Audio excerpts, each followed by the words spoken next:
I always thought love was the glue holding my family together. I worked hard, sent money home every month, and believed I was helping because that's what you do for people you love, right? I never questioned it, not once, until the day my world shattered. It started with a simple video. My younger brother Liam sent it late one night, just a short clip he had secretly recorded. I almost didn't watch it. I thought it would be some family drama I didn't want to get dragged into again. But curiosity got the better of me. I pressed play, and within seconds, everything I believed about my parents, about family, about loyalty, came crashing down. In that short, awful clip, I heard my parents laughing, mocking me. I heard them say, clear as day, that they didn't really love me. They loved my money. That was it. Years of sacrifices, of putting their needs before mine, boiled down to a bank account. I couldn't breathe. It was like hearing strangers talking, but worse, because they weren't strangers. They were the two people I thought would love me no matter what. For a moment, I sat there frozen, heart pounding in my ears, trying to convince myself I had misunderstood. Maybe it was taken out of context. Maybe it was a bad joke. I replayed it, over and over, but the words didn't change. The laughter didn't soften. And deep down, I knew. This wasn't new. This wasn't a mistake. It was the truth that had been hiding in plain sight for years, a truth I had been too loyal, too trusting, too naive to see. I thought back to all the times I had covered their bills without hesitation, skipped vacations to help them out, worked extra hours just so I could send a little more at the end of the month. I remembered the proud smiles they gave me when I told them about a raise, how quickly the conversation shifted to what new expenses they had. I had mistaken obligation for affection. And now, it all made a cruel kind of sense. That night, I didn't confront them. I didn't even pick up the phone. I just sat there, feeling like a fool. I stared at the walls of my apartment, wondering how long they had been playing this game, wondering if there had ever been real love, or if it had always been about what I could give. Hours passed, but the ache didn't fade. I knew I couldn't pretend anymore. Something inside me had cracked, and there was no patching it up. I realized that if I stayed quiet, if I kept giving, it would never stop. They would drain me dry, emotionally and financially, and smile while doing it. I realized I had a choice to make. Stay the good, obedient daughter they counted on, or walk away. I didn't know yet how ugly things would get. I didn't know that by pulling back, I was lighting a fuse that would explode my entire life. But deep down, I knew one thing for sure. I was never going to be the same again. This is the story of how I lost the people I thought were family, fought tooth and nail to protect myself, and learned that sometimes the real act of love isn't holding on, it's letting go. After that night, I didn't call, I didn't text, I didn't even hint that something was wrong. I just stopped. For the first time in my life, I chose silence. It wasn't easy. Every instinct in me wanted to reach out, to demand an explanation, to beg them to tell me I had heard wrong, but I knew better. Deep down, I knew that if I opened that door, they would find a way to twist it, gaslight me, make me doubt my own ears. So I stayed silent. Days turned into weeks. At first, they didn't seem to notice. There were no concerned messages, no worried calls, nothing. It was almost like they didn't even realize I was gone. And for a while, that hurt even more than the video. I had spent so many years thinking I was important to them beyond the money. I thought my absence would matter, but it didn't. Not until the money stopped. That's when the first message came. Just a short, casual text from my dad, Charles, asking if everything was okay and reminding me that the mortgage payment was coming up. No, how are you? No, we miss you. Just business as usual. As if my only value was keeping the lights on. I didn't reply. A few days later, another text. Then a voicemail. Then another. The tone started to shift. At first it was polite, almost pretending to care. Then it got impatient. Then it got angry. I listened to every message, each one confirming what I already knew but didn't want to. Except, they weren't worried about me. They were worried about the money stopping. It was like watching someone reveal their real face after years of wearing a mask. I hadn't just been supporting them financially. I had been propping up their entire way of life. And now that I wasn't playing along, they didn't know what to do. Part of me felt guilty. That old programming kicked in. Maybe I was being selfish. Maybe I was overreacting. But then I would remember that awful recording, those cruel laughs, the way they talked about me like I was nothing more than a wallet with a heartbeat. I reminded myself that my silence wasn't cruelty. It was survival. I wasn't punishing them. I was protecting myself. And deep down, I knew this was just the beginning. They weren't going to let me walk away quietly.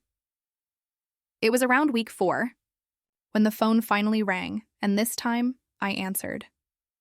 I don't even know why. Maybe I wanted to hear what they'd say when they realized I wasn't coming back. Maybe I just needed to know how far they'd go. It was my dad, Charles. His voice was calm at first, like nothing had happened. He started with small talk, asking about work, about the weather in Austin, pretending like we were just catching up. Then right on cue, he asked about the money. He said, "Hey, your mom mentioned the mortgage didn't get covered this month. Did you forget, or?" I felt something inside me go cold. I asked him straight out if he and Mom ever meant anything they said, or if it was all about the money. He paused, just for a second too long. Then he laughed, this awkward little chuckle, and said I was being dramatic. He claimed Liam must have doctored the video, that it was taken out of context, that we were family, and we shouldn't let little things get in the way. That phrase, little things, nearly made me hang up. He was talking about years of manipulation like it was a minor misunderstanding. I told him I didn't want to talk until they could acknowledge what they'd done. I said I was hurt, not just by the recording, but by their complete lack of remorse since. He didn't apologize. He didn't even try to understand. Instead, he shifted, said I was overthinking, that I'd always been too sensitive, and started listing all the times they'd been there for me. He made it sound like I owed them, like this was some long-standing transaction and they'd been keeping the receipts. I stayed quiet for a long time. I think that scared him more than yelling would have. Before we ended the call, he said, "You're really going to let money tear this family apart?" That's when I realized he still didn't get it. It wasn't the money that broke this family. It was the truth, and they weren't ready to face it. That call didn't bring any closure. It just made things clearer. They weren't sorry. They were scrambling. And I had a feeling this was only going to get worse. After that phone call, the pressure didn't ease up. It only shifted. When I didn't respond to my dad, they started using other people. It began with a message from Aunt Heather. She hadn't texted me in years. Suddenly, she was worried and wanted to know why I was hurting my parents. She wrote things like, "They love you so much, and no one's perfect, but they're your family." I knew where it came from. It was straight out of my mom's playbook. When guilt doesn't work directly, you outsource it. Then came a message from cousin Zoe, asking if everything was okay, telling me how devastated my mom had sounded on the phone. And when I still didn't respond, I got a call from Grandma Ruth. That one hit hard. She's old and I love her, but even she started the call with, "Your mom is crying every day. She says you've cut her off over something small." Small.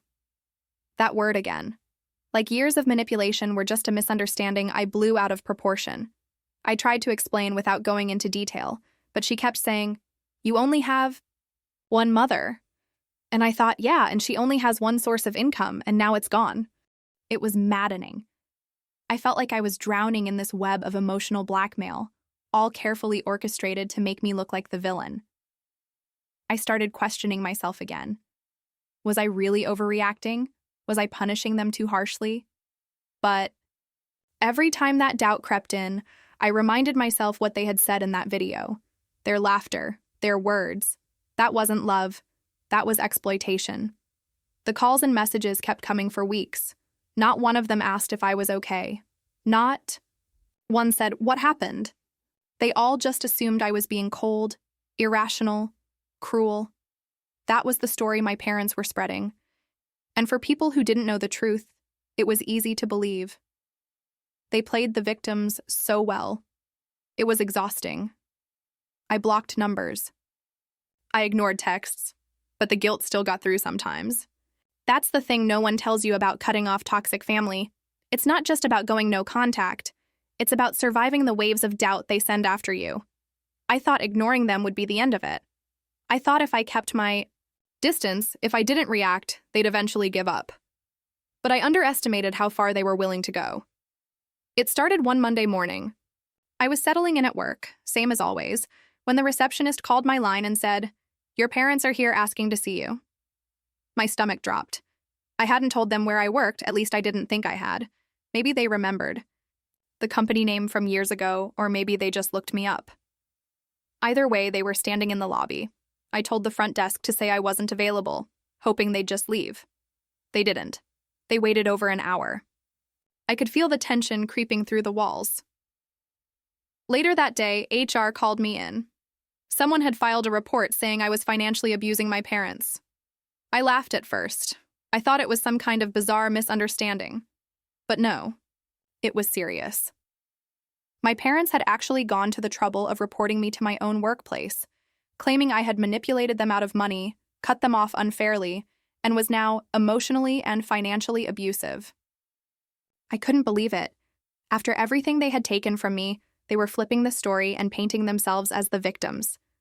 I had to sit through meetings, provide documentation, explain the situation without sounding unstable. It was humiliating. My reputation, something I had worked so hard to build, was suddenly under scrutiny because my own parents couldn't accept that I had set a boundary. And the worst part? I wasn't even shocked. Somewhere deep down, I think I always knew they would try to punish me for standing up for myself. I just didn't think they'd take it this far. After HR cleared things up, I changed the security, settings on everything. Email, phone, even my LinkedIn profile. I started parking in a different spot every day. I felt like I was constantly looking over my shoulder. It was a strange kind of fear, not physical, but emotional. Like I was being stalked by my own past, and no amount of distance could keep it from knocking at my door. Just when I thought the harassment at work was the worst they could do, things took an even darker turn. One afternoon, I got a letter in the mail from a debt collection agency. At first, I thought it was spam, but it wasn't. It was a notice about a loan, taken out in my name. A loan I had never applied for. I froze. I called the agency, trying to figure out what was going on. And that's when I learned the loan had been approved months ago, tied to an old joint bank account I had once opened with my mom when I was fresh out of college. I'd forgotten all about it. Back then, it was just a convenience thing, a way to help her if anything came up. I never imagined she'd still have access, let alone use it against me. I immediately pulled my credit report and saw inquiries I didn't recognize. It was like a trap had been waiting, slowly tightening around me. I started making calls, trying to get the accounts frozen, alerting the banks, setting fraud alerts. But the damage had started. My credit score had dropped. My name was tied to thousands of dollars I had never touched. And then came the legal threats from them, my parents. They hinted at filing charges under filial responsibility, claiming I had abandoned them financially and emotionally. I didn't even know that was a thing. I had to look it up, terrified they'd actually go through with it. The irony was unreal. After years of silently funding their lives, they were now positioning themselves as victims, legally. I had to hire a lawyer. We started gathering everything, emails, bank statements, even the video Liam had sent. It all became evidence. This wasn't just a family feud anymore. It was a war. One I didn't ask for, but one I had no choice but to fight. I realized then how deep their sense of entitlement ran. To them, my existence was tied to how useful I was. And now that I had said no, they were willing to burn everything down to regain control. They weren't just toxic. They were dangerous. I didn't think they could surprise me anymore. After the lies, the manipulation, the harassment, I thought I had seen the worst of it. But then I checked my savings account. I wasn't planning to. I had been so focused on the fraud investigation and the legal mess, I hadn't even thought to look at the one account I kept separate from everything else, the one they didn't know about. Or so I thought. The balance was off by thousands, not a small dip. Thousands. Gone. My heart was pounding as I went through the transaction history. And there it was, a transfer. Not just to another account, but a name I recognized. My mother's. Somehow she had accessed it. I still don't know how. Maybe it was an old login saved somewhere. Maybe she'd guessed the password from something I used before. I honestly don't know. But the money was gone, and she had taken it. I sat on my couch staring at the screen, feeling numb. This wasn't a misunderstanding. This wasn't miscommunication. This was theft. Blatant and deliberate. The same woman who used to cry to me on the phone about how proud she was, who used to send me care packages when I was broke in college, had stolen from me. After everything else, this was the final blow. I called my lawyer that night. We filed a police report. We attached all the evidence we had, and it wasn't just about the stolen money anymore. This tied into everything: the fraudulent loan, the harassment, the manipulation. The detective who took the case didn't even flinch when I told him. It was my mother. He said, "You'd be surprised how often this happens." That sentence stuck with me. I wasn't alone. I wasn't crazy. This was real, and it was serious. For the first time, I stopped questioning if I was overreacting. I stopped feeling guilty. This wasn't a family dispute. This was criminal, and I was done giving them the benefit of the doubt. It was time to fight like my future depended on it. Because honestly, it did. Filing the report didn't make the fear disappear, but it shifted something in me. I stopped waiting for things to get better on their own. I realized the only way out was straight through. My lawyer and I gathered everything: bank records, text messages, the video from Liam, proof of the fraudulent loan, the unauthorized transfers. It was all there, lined up in a neat, undeniable timeline. We filed a formal fraud complaint. It felt surreal, pressing charges against my own mother. But at that point, the word mother didn't mean what it used to.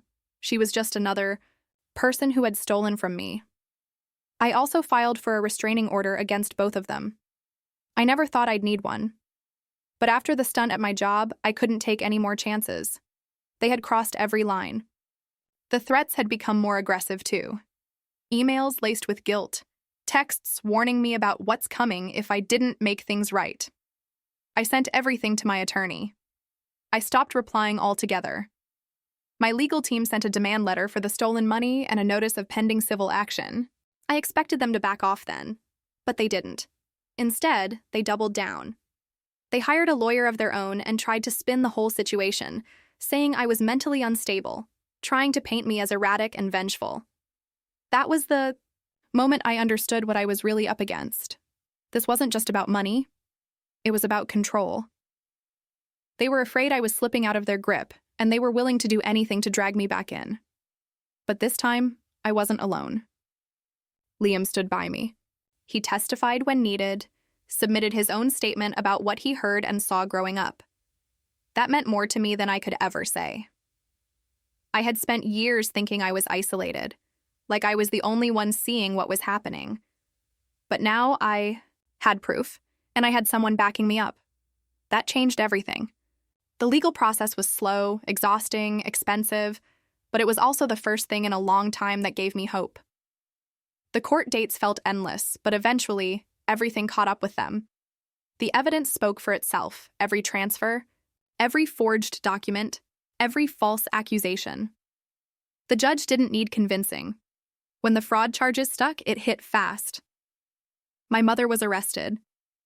I didn't feel joy watching her in handcuffs. I didn't feel revenge. I just felt empty. Like this was the ending I never wanted but knew was necessary. My dad wasn't charged, but he was named in the civil case. Turns out his signature was on some of the paperwork, too. The house they lived in was seized. So was the car. Their accounts were frozen. The same financial system they had used to control me was now collapsing on top of them. Their lawyer tried to negotiate, but there wasn't much left to bargain with. Once the fraud became public record, it spread fast. Neighbors, extended family, even people from their old church found out. They lost more than money. They lost their reputation.